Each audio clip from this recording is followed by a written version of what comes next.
Good morning students, 10th class. How are you children? I hope अब तो बच्चों ने पढ़ाई शुरू कर दी होगी. Go through your NCERT books. हम लेसन NCERT बुक में से ही बना रहे हैं और आंसर भी आपको इसी में से लिखने हैं.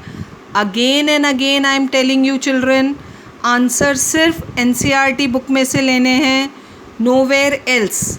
बोर्ड में आपके यही आंसर्स चेक होंगे. हाँ, टेस्ट में गलती करी आगे मत करना. So just a recap of what we have done up till now. अभी तक हमारा कितना कोर्स हो चुका है? We have done 1 chapter from history, right. Then geography में भी कितने 2 चैप्टर्स हो गए. We have finish 2 chapters from geography. Then civics तो काफ़ी कर लिया हमने. 1 2 3 chapters from civics. And now coming to economics. First chapter we have done development. That was like an introduction. What is the meaning of development? मैंने test में भी एक question दिया था आपको अबाउट वर्ल्ड डेवलपमेंट रिपोर्ट. बहुत अच्छे से हमारी बुक में दे रखा है. I am unable to understand कि आप लोगों ने जो आंसर भेजा वो कहाँ से भेजा. And most of the children, out of 145 children, I think 100 children have given me that answer and lost 2 marks क्योंकि वो आंसर गलत था. वर्ल्ड डेवलपमेंट रिपोर्ट आप देखो हमारी इस बुक में दिया हुआ है. हाँ, डेटा लेटेस्ट बुक में है. How countries are compared on the basis of per capita income. That is the correct answer. आपकी इसी बुक में दे रखी है world development report. So that was the correct answer. So I hope ये गलती अब आगे नहीं होगी. ये तो बहुत कम मार्क्स के क्वेश्चन थे बच्चों, काउंट भी नहीं होंगे आपके, लेकिन आगे आने वाले जो टेस्ट है उसमें आपके मार्क्स काउंट होंगे. एंड यू ऑल नो कि आपके 20 मार्क्स स्कूल भेजता है और वो 20 मार्क्स आपके वर्क के मिलते हैं. हाँ, शक्ल के नहीं मिलते हैं. आप जो मुझे प्रोजेक्ट दोगे, टेस्ट में मार्क्स आएंगे, उन सब के आपको 20 मार्क्स मिलेंगे, है ना. तो अब पढ़ना शुरू करो. Don't take it lightly. So start studying. और अब तो आप लोग स्कूल भी आ सकते हो. If you have any difficulty regarding your lesson, again I am saying regarding your lesson, अगर कुछ समझ में नहीं आ रहा है, you can come to school. आप सबके पास नोटिस आ गया. एक एप्लीकेशन भी आई है, ग्रुप पे डाली है मैम ने. So with that application you can come to school and ask if you have any difficulty in understanding your lesson. So now today we'll start with the second chapter of economics, that is sectors of the Indian economy. आपने पहले भी थोड़ा बहुत इसके बारे में पढ़ रखा है. सेक्टर्स जो हमारी इंडियन इकोनॉमी को बूस्ट अप करते हैं, तो कैसे कैसे हमारी ऑक्यूपेशंस अलग अलग सेक्टर्स में डिवाइडेड है, दैट वील फाइंड आउट. क्या उनकी इम्पोर्टेंस है, वो कैसे कंट्री के डेवलपमेंट में कंट्रीब्यूट कर रही हैं. हाँ, we'll find out in this chapter. One more thing, I have an old edition of book. Text same है but again data is changed. तो न्यू बुक्स में as we proceed in the lesson, new book में जो भी data है, some of my students are very active, thankful to them, specially Dharanshi. Quickly she tells me about everything, the change that has taken place in the book. So keep sending me that latest data so that I can update you with it. Okay, so we'll start with the chapter sectors of the Indian economy. Let us look at these pictures. See, हमारी book में जो कुछ pictures दे रखी हैं, just look at them. They are various economic activities. आपको difference पता है बच्चों? What is the difference between economic पहले तो activities are of 2 types, economic and non economic. Non economic activities जिसके बदले में you won't get any money. Your mother is performing non economic activity. When you are helping at home you are performing non economic activity. Helping your friends, हाँ, these are all non economic activities. लेकिन यहाँ हम, क्योंकि हम economics पढ़ रहे हैं, will concentrate on economic activities जिसके बदले में हमें पैसा मिलता है. that is economic activity. So all these activities that we see in the book pictures, they are all economic activities. Some of these are activities producing goods, some others are producing services. कहीं पर goods produce हो रहे हैं और कहीं पर service facilities that we avail.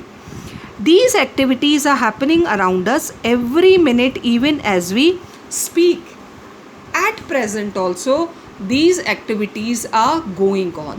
Factories में production चल रहा है, farmers are producing goods. हो सकता है अभी अभी आपके घर दूध वाला दूध देकर गया हो, हाँ, that is economic activity. बाहर लेन में कोई वेजिटेबल वेंडर घूम रहा हो चिल्लाते हुए, that is an economic activity. So these activities are going around us every minute. How do we understand these activities? One way of doing this is to group them. अब see hundreds and hundreds of activities, कितनी है ना. अगर हम सबसे land से related ही देखें तो क्या होगी, फार्मिंग से लेकर making pottery, making things from wood, then producing goods in the factories. कितनी चीज़ें बनती है फैक्ट्रीज में, है ना. कितने सारे गुड्स हैं which we get in the market. ये सब इकोनॉमिक एक्टिविटीज़ हैं. उसके बाद आप देखो, I am teaching you, this is also an economic activity because I am getting salary in return. हाँ, आपके पेरेंट्स जॉब पर जा रहे हैं, बहुत कुछ है. Doctors and nurses and CA and lawyers, these are all various occupations. एक तरह से देखा जाए तो जितनी भी ऑक्यूपेशंस हैं, they are all economic activities and they are thousand of number. So how do we understand these activities? One way of doing this is to group them.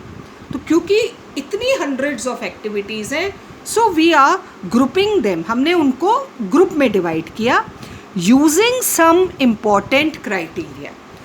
एक important criteria लेते हुए हमने इन hundreds and hundreds of activities को कुछ groups में बांट दिया. अब वो हम क्राइटेरिया आगे समझेंगे. These groups are also called sectors. और ये ही ग्रुप्स क्या कहलाते हैं बच्चों, sectors. There could be several ways of classification depending on the purpose and what one things is an important criteria. तो now we are going to understand that important criteria जिसके basis पर these various activities are being divided into groups or sectors. और उसके हिसाब से अब हम समझेंगे what are these various sectors of the Indian economy.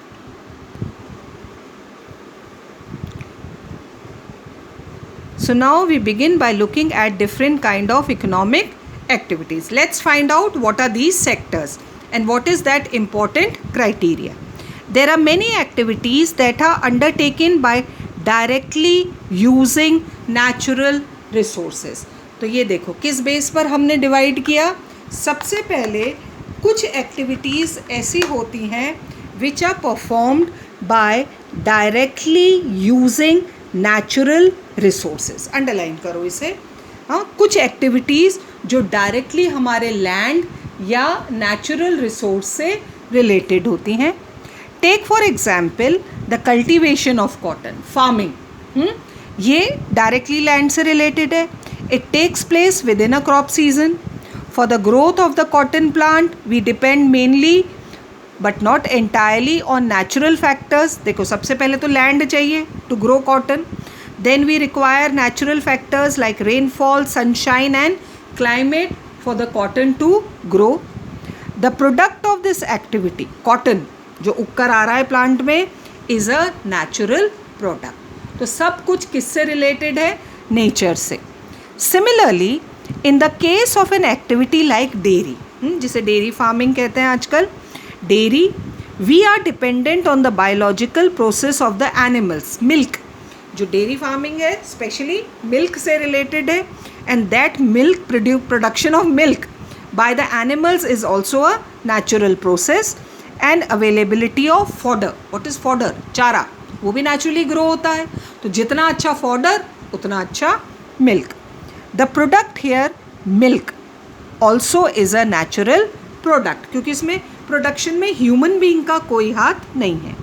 Similarly minerals and ores are also natural products, जो हमें लैंड या अर्थ से मिल रहे हैं, तो ये सब भी नेचुरल प्रोडक्ट्स हैं.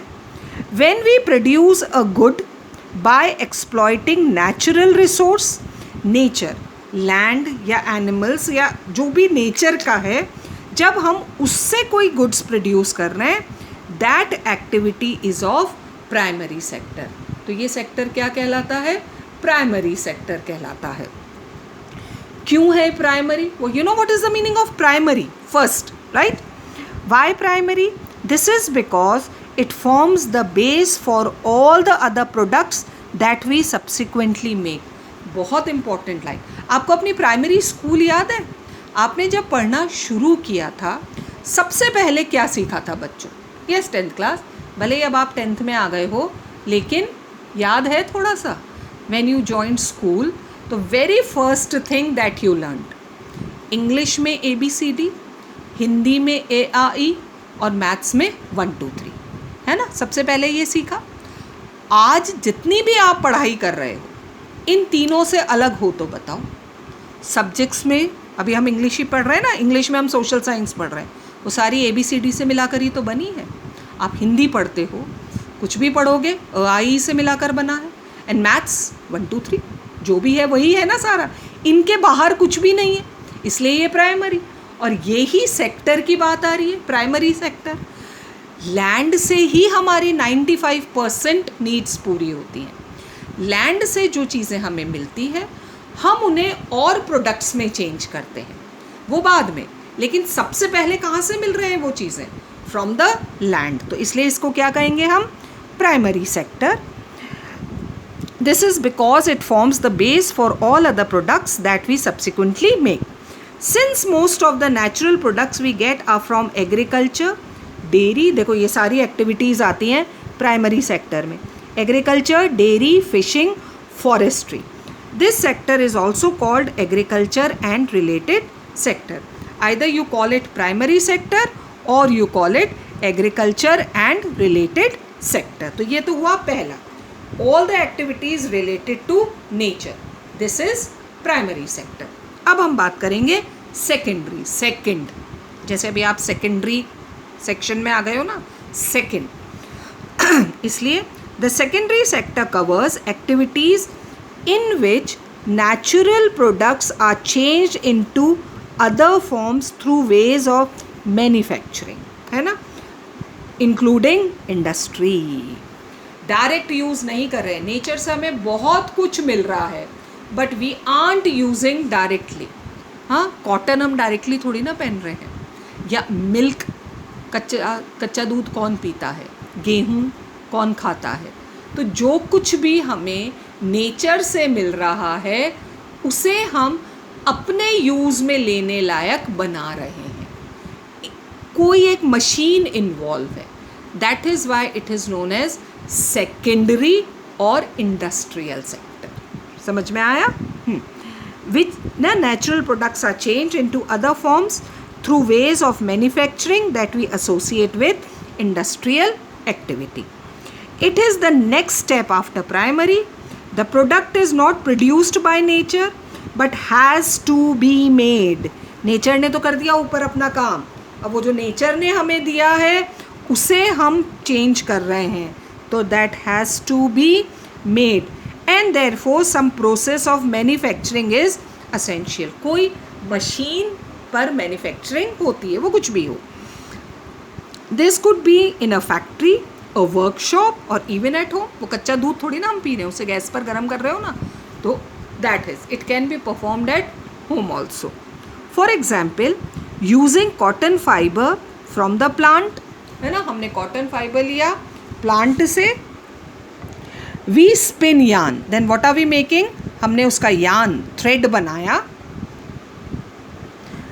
And weave cloth, and then we made cloth. और फिर उस क्लॉथ को हमने स्टिच किया and then we wore it. तो कितनी सारी मशीन्स इन्वॉल्व हो गई देखो. ठीक. Using sugar cane as a raw material. हाँ, जब भी हमें कुछ मीठा बनाना है, हम डायरेक्टली थोड़ा शुगर केन से रस निकाल के टपका देते हैं. उसकी पहले प्रोसेसिंग होती है इंडस्ट्री में.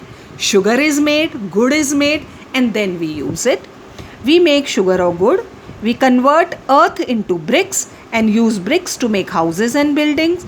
Since this sector gradually became associated with the different kind of industries. तो another name for secondary sector is industrial sector.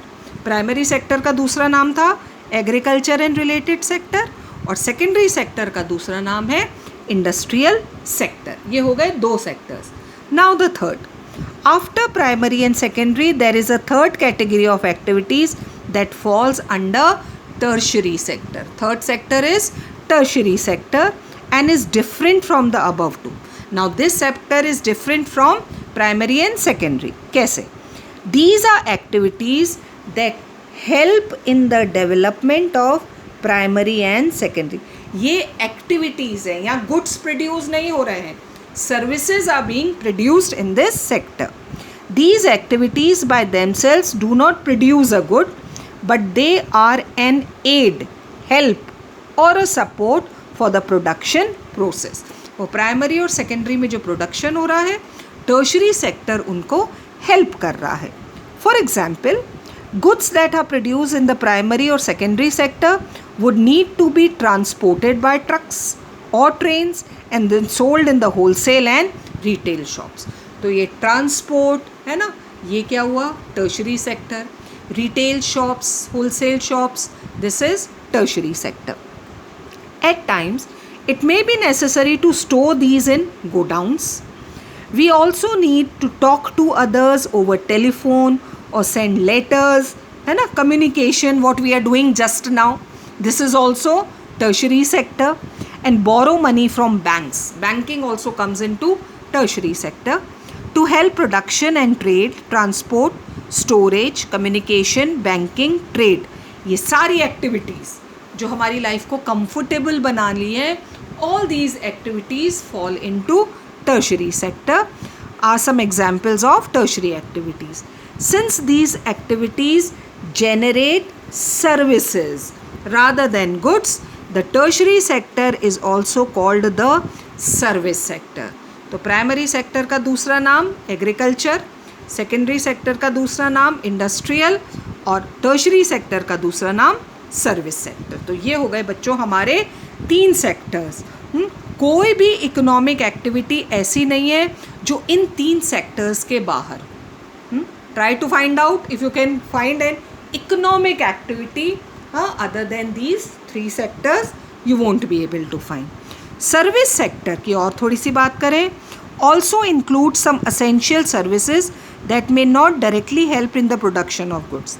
For example, we require teachers, doctors, those who provide personal services such as washerman, barber, cobbler, lawyer, maids जो आपके घर पे आ रही हैं, and people to do administrative and accounting works. ये सब services tertiary sector में हैं. इन recent times, certain new services based on information technology such as internet cafe, ATM booth, call centers, software companies, they have become very important, and all these come into tertiary sector. So this is service sector. So now today we have read about the 3 sectors, primary, secondary and tertiary. एक बार पढ़ना बहुत easy है. बचपन जानते हो आप पुरानी classes में से भी. So you will be able to understand this. Next we'll start tomorrow. Till then keep reading.